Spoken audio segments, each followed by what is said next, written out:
नमस्कार। दिन भर की खबरों का हर अपडेट और फॉलोअप लेकर मैं हूं आपके साथ अमित शर्मा। खबरों की खबर या फिर खबरों पर असर, हमारे संवाददाता खबरों के पीछे दौड़ते हैं दिन भर। ग्राउंड जीरो से सीधी खबर बताएंगे आपको जनता रिपोर्टर। कई राज्यों में विधानसभा की दौड़ या फिर मंत्रियों के कामकाज पर सवाल। विपक्ष मोदी कैबिनेट में हुए बड़े विस्तार को अलग अलग नजरों से देख रहा है। राजनीतिक चश्मा सियासी तस्वीर को कैसे भी देखे, लेकिन एक बड़े वर्ग के हिसाब से प्रधानमंत्री नरेंद्र मोदी की ड्रीम टीम तैयार हो चुकी है। इतना ही नहीं, पीएम मोदी ने मंत्रियों संग मंथन भी किया।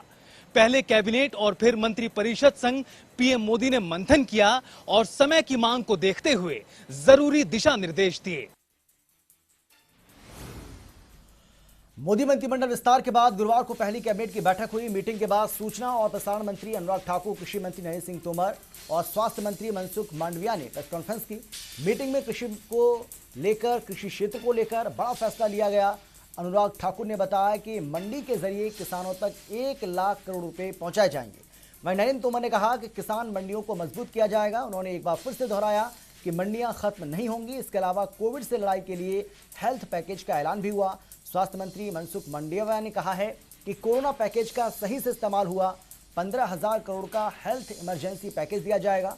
गौरतलब है कि कैबिनेट में बुधवार को कई नए चेहरों को शामिल किया गया, जबकि आज अच्छा प्रदर्शन करने वाले कुछ राज्य मंत्रियों को कल हालांकि प्रमोट किया गया था और कैबिनेट मंत्री इनको बनाया गया।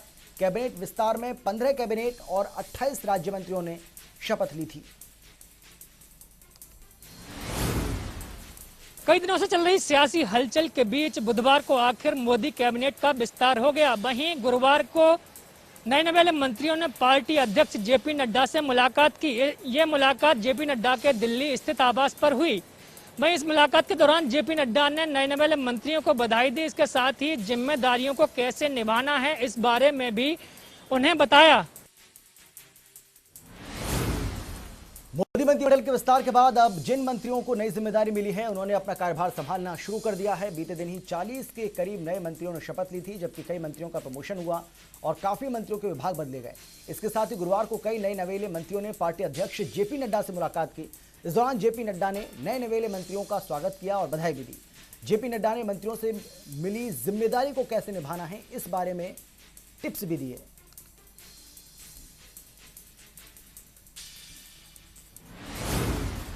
प्रधानमंत्री नरेंद्र मोदी की मंत्रिपरिषद का आकार अब पहले से बड़ा हो गया है। केंद्रीय मंत्रिमंडल में विस्तार देखने को मिला और कई फेरबदल किए गए। मंत्रिमंडल में 43 सदस्यों को पद व गोपनीयता की शपथ दिलाई गई। इनमें से 36 नए चेहरों को शामिल किया गया है, जबकि 7 मौजूदा राज्य मंत्रियों को कैबिनेट में प्रमोट किया गया। वहीं 8 नए चेहरों को भी कैबिनेट मंत्री का दर्जा दिया गया है।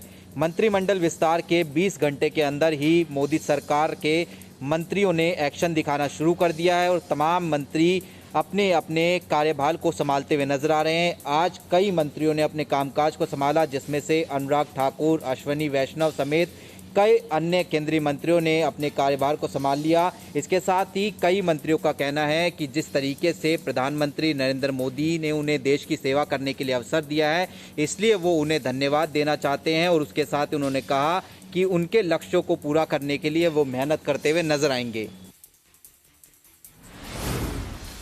पीएम मोदी की नई टीम के मंत्रियों ने अपना अपना कामकाज संभाल लिया है। इसमें बड़ा नाम हरदीप सिंह पुरी का है, जो पेट्रोलियम मंत्री बने हैं। साथ ही आईटी मिनिस्टर अश्विनी वैष्णव और नए स्वास्थ्य मंत्री बने मनसुख मांडविया समेत कई बड़े नेताओं का है। बता दें, टीम मोदी में शामिल हुए नए मंत्रियों के पास चुनौती भी बड़ी होने वाली है, क्योंकि देश इस समय कई बड़ी समस्याओं से जूझ रहा है। पेट्रोलियम मंत्री हरदीप सिंह पुरी जब तेल के बढ़ते दामों पर लगाम लगाना चाहेंगे, वहीं मनसुख मांडविया के सामने कोरोना सबसे बड़ी चुनौती होगी। मोदी मंत्रिमंडल के विस्तार के बाद जिन 43 मंत्रियों को नई जिम्मेदारी मिली है, उन्होंने अपना अपना कार्यभार संभालना शुरू कर दिया है और इसमें कई बड़े चेहरे भी शामिल हैं। देश के नए रेल मंत्री अश्विनी वैष्णव ने गुरुवार सुबह मंत्रालय का कामकाज संभाला। उन्होंने पीयूष गोयल की जगह ली है। प्रमोशन पाने वाले अनुराग ठाकुर ने सूचना प्रसारण मंत्रालय का काम संभाला। उन्होंने प्रकाश जावड़ेकर की जगह ली है। धर्मेंद्र प्रधान की जगह हरदीप सिंह पुरी को पेट्रोलियम मंत्री का जिम्मा सौंपा गया। तो वहीं मनसुख मांडविया देश के स्वास्थ्य मंत्री बने। टीम मोदी में इन स्पेशल 43 मंत्रियों के पास अब चुनौती भी बेहद बड़ी होने वाली है, क्योंकि देश इस वक्त कोरोना, महंगाई, बढ़ते तेल के दाम समेत कई समस्याओं से जूझ रहा है और इसके लिए बड़े एक्शन प्लान की जरूरत भी होगी। ऐसे में हरदीप सिंह पुरी जहां बढ़ते पेट्रोल डीजल के दामों पर लगाम लगाना चाहेंगे, तो वहीं नए स्वास्थ्य मंत्री मनसुख मांडविया के सामने कोरोना सबसे बड़ी चुनौती होगी।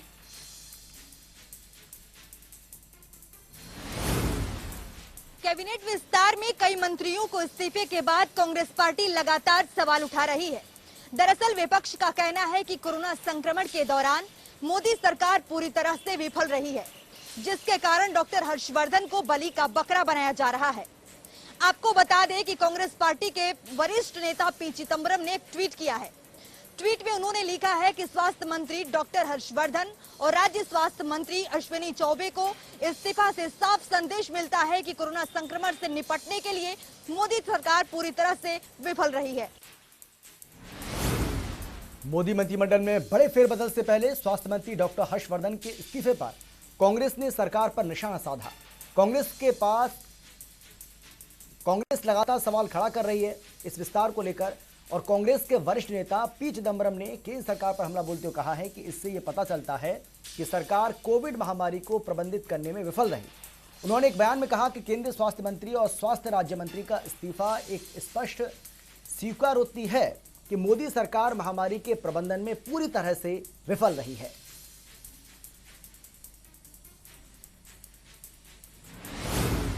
बुधवार को प्रधानमंत्री नरेंद्र मोदी के मंत्रिमंडल विस्तार में बदलाव देखने को मिला। तो वहीं प्रधानमंत्री नरेंद्र मोदी ने 12 मंत्रियों को कैबिनेट के बाहर का रास्ता दिखाते हुए नए युवा और अनुभवी नेताओं को जिम्मेदारियां दी। तो वहीं कैबिनेट के विस्तार पर कांग्रेस के नेता रणदीप सुरजेवाला ने तंज कसते हुए कहा, खराबी इंजनों में है और बदले डब्बे जा रहे हैं।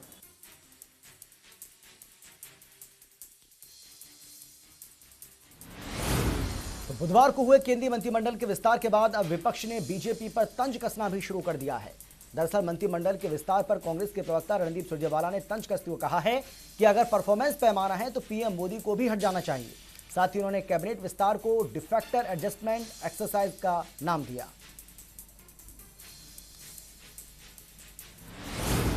तमाम सियासी गहमा गहमियों के बीच बुधवार को मोदी मंत्रिमंडल का आखिरकार विस्तार हो गया। लेकिन आपको बता दें कि इस मोदी मंत्रिमंडल के विस्तार के बाद अब उत्तर प्रदेश विधानसभा चुनावों पर बीजेपी का फोकस रहने वाला है। लेकिन इसी बीच संजय निषाद, यहाँ यूपी के बड़े कद्दावर नेता संजय निषाद अब इस मंत्रिमंडल के विस्तार से नाराज नजर आ रहे हैं। आपको बता दें, संजय निषाद ने बुधवार को पत्रकारों से बातचीत में कहा कि उनके बेटे प्रवीण निषाद को इस मंत्रिमंडल में जगह मिलनी चाहिए थी, क्योंकि उत्तर प्रदेश के एक लोकप्रिय चेहरा उनके बेटे प्रवीण निषाद हैं।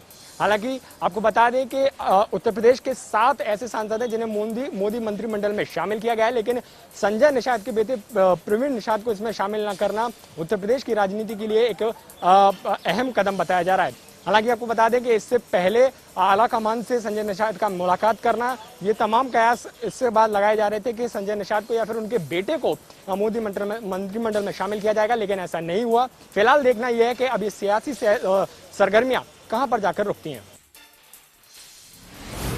केंद्रीय कैबिनेट विस्तार में जगह न मिलने पर संजय निषाद के तेवर बदले बदले नजर आ रहे हैं। दरअसल संजय निषाद के बेटे प्रवीण निषाद को केंद्रीय कैबिनेट में शामिल न किए जाने से संजय निषाद नाराज चल रहे हैं। संजय निषाद का कहना है कि प्रवीण एक लोकप्रिय नेता हैं और उन्हें मंत्रिमंडल में जगह मिलनी चाहिए थी, लेकिन ऐसा ना होने की वजह से इससे निषाद पार्टी बेहद नाराज है। वहीं संजय निषाद ने तंज कसते हुए यह भी कहा कि दगाबाज सरकारों का दर्द दिल में है और दिल मुश्किल में है। आज उत्तर प्रदेश में 826 ब्लॉक प्रमुख पद के लिए नॉमिनेशन था। बलवा, आगजनी, गोलीकांड जैसे इन चुनावों की नियति बन गई है। उत्तर प्रदेश में कई जनपदों में गोलीकांड, पर्चे छीनने जैसी घटनाएं सामने आई। हालांकि विपक्षी दलों का साफ तौर पर पहले से कहना था कि भारतीय जनता पार्टी की सरकार सरकारी मशीनरी का दुरुपयोग कर रही है। लेकिन इन चुनावों की बात करें, इससे पहले जिला पंचायत अध्यक्ष चुनाव हुए, उसमें भी विपक्षी दलों ने भारतीय जनता पार्टी की सरकार पर चुनावी प्रक्रिया में घालमेल करने का आरोप लगाया था। लेकिन 2022 के विधानसभा चुनावों को ये पंचायत चुनाव सीधे प्रभावित करेंगे। यूपी में जिला अध्यक्षों के बाद ब्लॉक प्रमुख चुनावों को लेकर सियासी सरगर्मियां तेज हो गई हैं। गुरुवार को प्रदेश के अलग अलग हिस्से से बीजेपी और एसपी कार्यकर्ताओं में भिड़ंत की खबरें सामने आई। कहीं मारपीट, कहीं तोड़फोड़, तो कहीं पर्चा फाड़ने से लेकर फायरिंग तक की खबरें सामने आई। लखीमपुर खीरी में तो एक उपद्रवी एक महिला नेता को सड़क से खींचकर उठा ले गए। वहीं प्रदेश के अलग अलग हिस्सों से आई खबरों के बीच कई लोगों के घायल होने की भी खबर है। उत्तर प्रदेश में ब्लॉक प्रमुख के चुनावों को लेकर हलचल जारी है। गुरुवार को नामांकन दाखिल करने के दौरान प्रदेश के अलग अलग जिलों में जमकर हंगामा हुआ। सीतापुर, श्रावस्ती, अंबेडकर नगर समेत कई जिलों में झड़प और हाथापाई हुई। फायरिंग तक की नौबत आ गई। इन अलग अलग घटनाओं में कई लोग घायल भी हुए। लखीमपुर खीरी में तो उपद्रवी एक महिला नेता को सड़क से खींचकर उठा ले गए।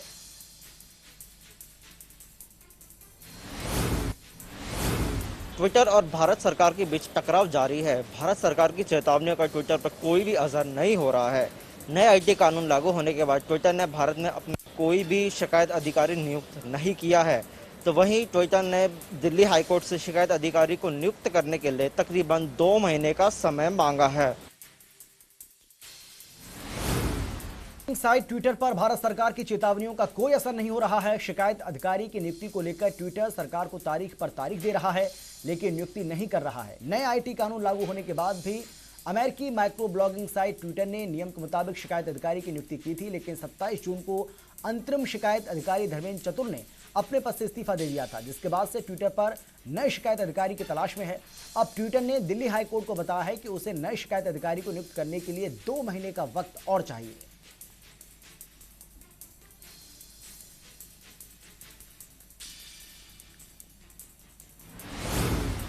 देश में पेट्रोल डीजल के दामों में लगातार इजाफा हो रहा है। राजधानी दिल्ली में पेट्रोल 100 के पार पहुंच गया है, जबकि सीएनजी और पीएनजी के दामों में भी बढ़ोतरी हुई है। गुरुवार को सीएनजी के दामों में 90 पैसे की बढ़ोतरी हुई, जबकि पीएनजी 29.66 रुपए प्रति घन मीटर पहुंच गया है, जो कि नए पेट्रोलियम मंत्री हरदीप पुरी के सामने बड़ी चुनौती है। देश को नया पेट्रोलियम मंत्री तो मिल गया, लेकिन आम जनता की जेब पर एक बार फिर से मार पड़ी है। गुरुवार को पेट्रोल डीजल एक बार फिर से महंगे हो गए। पेट्रोल 35 पैसे तो डीजल 9 पैसे महंगा हो गया। दिल्ली में इंडियन ऑयल पंप पर पेट्रोल 100 रुपये 56 पैसे प्रति लीटर और डीजल 89 रुपये 62 पैसे प्रति लीटर हो गया। देश के सभी बड़े शहरों में पेट्रोल की कीमत 100 रुपये के आंकड़े को पार कर चुकी है। इस बीच सीएनजी का रेट भी बढ़ चुका है। दिल्ली में सीएनजी की कीमत में 90 पैसे का इजाफा हुआ, यानी कि 90 पैसे प्रति किलो की बढ़ोतरी इसमें की गई है, जबकि पीएनजी भी 29.66 रुपये प्रति घन मीटर हो गया है, जो कि नए पेट्रोलियम मंत्री हरदीप पुरी के सामने एक बड़ी चुनौती है। बढ़ती महंगाई और पेट्रोल डीजल के बढ़ते दामों को लेकर अब आंदोलनकारियों ने भी मोर्चा संभाल लिया है। दरअसल आज आंदोलनकारियों ने उत्तर भारत के कई राज्यों में महंगाई के खिलाफ प्रदर्शन किया। साथ ही सरकार पर आरोप लगाए कि सरकार बढ़ती महंगाई को लेकर जिम्मेदार है।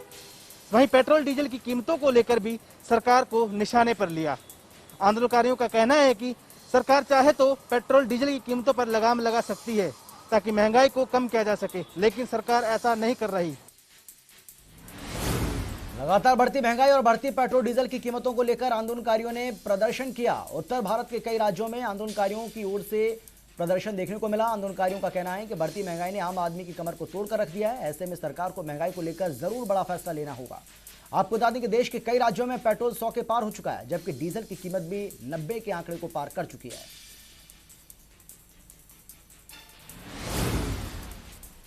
जम्मू कश्मीर के नौशहरा सेक्टर में घुसपैठ कर रहे एक पाकिस्तानी आतंकी को भारतीय सेना ने मार गिराया है। मारे गए आतंकी से भारी मात्रा में गोला बारूद बरामद किया गया है। इसके अलावा आपको बता दें कि जिस आतंकी को भारतीय सेना ने मार गिराया है, उस आतंकी से पाकिस्तान की करेंसी बरामद की गई है। पाकिस्तान की जो कोको कोला है वो बरामद की गई है। इसके अलावा कुछ और सामान जो है जो बरामद किया गया है, जिस पे मेड इन पाकिस्तान साफ अक्षरों पे लिखा गया है। इसके अलावा हम बता दें कि ये आतंकी भारतीय सीमा में दाखिल होने का प्रयास कर रहा था। नौशहरा के कलाल इलाके से इसको भारतीय सेना ने मार गिराया है।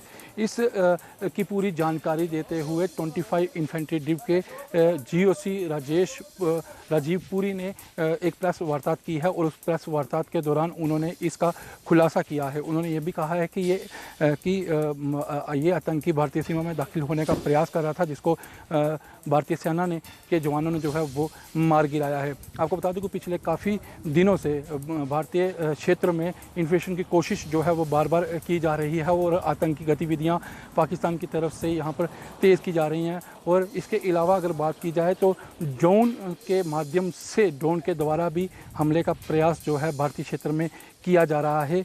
कुछ आतंकी जो हैं सीमा के उस पार यानी पाकिस्तान में बैठकर ड्रोन से भारतीय क्षेत्र में हमले का प्रयास भी कर रहे हैं। कोरोना वायरस की दूसरी लहर से भले ही देश उभर रहा हो, लेकिन इसके नतीजे अभी भी डरा रहे हैं। 2 महीने बाद कोरोना के जो मामले सामने आए हैं वो बेहद ही चौंकाने वाले आए हैं। और वहीं 2 महीने बाद कोरोना से ठीक होने वाले मरीजों की संख्या में कमी देखने को मिल रही है, जबकि नए मामलों में काफी इजाफा हो रहा है। पिछले 24 घंटों में कोरोना से ठीक होने वाले मरीजों की संख्या करीब 44,000 है। 24 घंटे में 45,724 लोगों की कोरोना रिपोर्ट पॉजिटिव आई। इस दौरान 44,506 लोग ठीक भी हो गए। 819 लोगों की मौत हो गई, यानी कि एक्टिव मरीजों की संख्या में 359 का इजाफा हो गया। देश में 56 दिनों के बाद नए केस ठीक होने वाले मरीजों से ज्यादा आए। 56 दिन बाद ही एक्टिव केस में बढ़ोतरी देखी गई। इससे पहले 12 मई को 3.62 लाख केस आए थे और 3.52 लाख मरीज ठीक हुए थे। इसी दिन एक्टिव केस में 6,399 की बढ़ोतरी हुई। उसके बाद से एक्टिव केस में लगातार गिरावट देखने को मिल रही थी, लेकिन अब एक बार फिर से मरीजों की संख्या बढ़ी है, जो कि चिंता का विषय है। दिल्ली एनसीआर समेत उत्तर भारत के लोग इस भीषण गर्मी से झुलस रहे हैं। दिल्ली में मानसून का इंतजार बढ़ता जा रहा है। फिलहाल 24 घंटे में भी राहत न मिलने की उम्मीद है। मौसम विभाग ने 10 जुलाई को मानसून आने की संभावना जताई है। ऐसे में दिल्ली वालों को 1-2 दिन और गर्मी झेलनी पड़ेगी। खोरी बस्ती में प्रस्तावित अवैध निर्माण को तोड़े जाने की कार्रवाई कल भी नहीं हो पाई, क्योंकि जिला प्रशासन ने खोरी बस्ती वालों को अवैध रूप से बनाए हुए मकान में रहने वालों को अपना सामान बचाने का एक और अंतिम मौका दिया है। जिला उपायुक्त यशपाल यादव ने कहा कि क्योंकि खोरी बस्ती में लोगों ने अपने खून पसीने की कमाई से मकान बनाए हैं, तो सरकार व जिला प्रशासन उन्हें एक और मौका देते हुए मकान की एक-एक ईंट और दरवाजे खिड़की तक ले जाने के लिए उनके पास आज दिन भर का एक और अवसर दिया है। जिला उपायुक्त के अनुसार कई लोग अपने मकान के ताले लगाकर इधर उधर चले गए हैं, क्योंकि कई स्थानीय नेताओं ने उन्हें बरगलाकर गलत फहमी में रखा हुआ है कि प्रशासन अवैध निर्माण हटाने की कार्रवाई नहीं करेगा। लेकिन आज जिला उपायुक्त ने सीधे और साफ शब्दों में कहा कि कोर्ट के आदेश के बाद यहाँ कार्रवाई जरूर होगी। लेकिन यहाँ पर एक बड़ा सवाल यह है कि यहाँ मकान तोड़े जाने, खिड़की दरवाजे को ले जाने की जो मोहलत जिला प्रशासन ने दी है, अगर यहाँ से तोड़फोड़ होती है तो इन ईंट दरवाजों को ले जाने के बाद क्या किराए के मकानों में इन दरवाजों ईंटों को रखा जाएगा, ये एक बहुत बड़ा सवाल है। कैथल समेत पूरे प्रदेश के अंदर आज किसान संयुक्त मोर्चे के आह्वान पर प्रदर्शन किए जा रहे हैं। महंगाई को लेकर कैथल के अंदर भी प्रदर्शन किया जा रहा है। हम खड़े हैं कैथल के तीतरम मोड़ पर, जहां पर भारी संख्या में महिला और पुरुष पहुंच चुके हैं और लगातार प्रदर्शन कर रहे हैं। यहां पर थाली और सिलेंडर के साथ किसान और महिलाएं जो है प्रदर्शन कर रही हैं। लोगों का कहना है कि जब सरकार सत्ता के अंदर आई थी तो जिले में लगातार पेट्रोल और डीजल के दामों में बढ़ोतरी हो रही है, जिससे आम लोगों में भारी रोष है। वाहन चालक जो अपने वाहनों में तेल डलवाने के लिए आते हैं, उनके अंदर काफ़ी दर्द भरा हुआ है और साफ तौर पर उनका कहना है कि पता नहीं वो कैसे कैसे अपने जो है वाहनों में तेल डलवा रहे हैं और अपने घर का खर्च चला रहे हैं। साइबर सिटी गुरुग्राम में ट्रैफिक नियमों की धज्जियां उड़ाने वाले जरा सावधान हो जाइए, क्योंकि तीसरी आंख आप पर नजर गड़ाए हुए है। जी हां, गुरुग्राम के हर मुख्य चौक चौराहे पर सीसीटीवी कैमरे लगाए गए हैं, जो कि 24 घंटे आप पर नजर रखे हुए हैं। जैसे ही आपने ट्रैफिक नियमों की उल्लंघना की, वैसा ही चालान आपके मोबाइल पर होगा। जी हां, ट्रैफिक पुलिस लगातार ट्रैफिक नियमों की धज्जियां उड़ाने वालों के खिलाफ मुहिम चला रही है और लोगों को लगातार जागरूक भी किया जा रहा है। 2020 की बात करें तो 30,000 से ज्यादा ऑनलाइन चालान काटे गए थे, तो वहीं 2021 में जुलाई तक 16,000 से ज्यादा अभी तक चालान काटे जा चुके हैं। ऐसे में ट्रैफिक पुलिस लगातार लोगों से अपील करती है कि ट्रैफिक नियमों की पालना करें। प्रदेश सरकार ने भूमि स्वामित्व के तहत जो है ग्रामीण स्तर पर और शहरी स्तर पर लाल डोरे की रजिस्ट्री कराने का प्रावधान किया है, जिसके तहत लोग जो हैं खुद के मालिक हो जाएंगे और उस भूमि पर जो है रजिस्ट्री करवा सकेंगे और मात्र 160 रुपये में ये रजिस्ट्री होगी। और इसके लिए जो है ग्रामीण स्तर पर मैपिंग प्रक्रिया वो शुरू हो गई है और इसी के तहत जब रजिस्ट्री हो जाएगी तो उस पर लोन और अन्य जो कार्य है वो करवा सकेंगे। यानी कि प्रदेश सरकार की एक शानदार मुहिम जो है वो शुरू की जा रही है। प्रदेश में बच्चियां नहीं हैं सुरक्षित, लगातार बच्चियों के साथ बढ़ रहे हैं आपराधिक मामले। यमुनानगर में एक मामला सामने आया जिसमें 13 साल की मासूम गर्भवती हो गई और इस बात का तब पता चला जब बच्ची की तबीयत बिगड़ने पर परिवार वाले उसे अस्पताल लेकर पहुंचे तो डॉक्टरी जांच में आया कि वो बच्ची 6 माह की गर्भवती है। तब बच्ची ने बताया कि 6 माह पहले जब वो कूड़ा बीन रही थी तो एक युवक उसे उठाकर खाली जगह पर ले गया और उसके साथ दुष्कर्म किया। वहीं डर के मारे उसने ये बात नहीं बताई थी। इस मामले में पुलिस ने मामला दर्ज कर जांच शुरू कर दी है और उनका दावा है कि जल्द ही आरोपी को पकड़ लिया जाएगा। वहीं दूसरे मामले में 8 साल की मासूम के साथ दुष्कर्म का मामला सामने आया। इस मामले में पीड़िता की मां ने बहादुरी दिखाई और जिस वक्त इस घटना को अंजाम दिया गया था उसके बाद पीड़िता की मां ने उसको कहा कि उसके पति की तबीयत खराब है और इस बहाने से उसे बुलाया और कमरे में बंद कर दिया और पुलिस को इसकी सूचना दी। फिलहाल इस मां की बहादुरी से वो जो आरोपी युवक था वो पकड़ा गया और वो सलाखों के पीछे है। वहीं परिवार ने इसकी फांसी की मांग की है। 7 माह पूर्व कृषि बिल को वापस लेने के लिए किसानों ने दिल्ली जयपुर हाईवे को शाजापुर बॉर्डर पर जाम कर दिया। पुलिस ने यातायात को डाइवर्ट भी किया, लेकिन वाहन चालकों ने इसके लिए कई किलोमीटर का सफर तय करना पड़ता था। इसीलिए उन जो चिन्हित जो मार्ग थे उनका प्रयोग न करते हुए उन्होंने रिवाड़ी शाजापुर मार्ग को चुना और वहीं से विभिन्न गांवों से होते हुए हाईवे पर चढ़ने लगे। ऐसे में बावल उपमंडल के तमाम गांवों की जो सड़कें हैं वो पूरी तरीके से टूट चुकी हैं। वहीं जो रिवाड़ी से वाहन जो गुजर रहे हैं, शहर से होकर गुजर रहे हैं, तो शहर की भी जो सड़कें हैं वो पूरी तरीके से टूट चुकी है।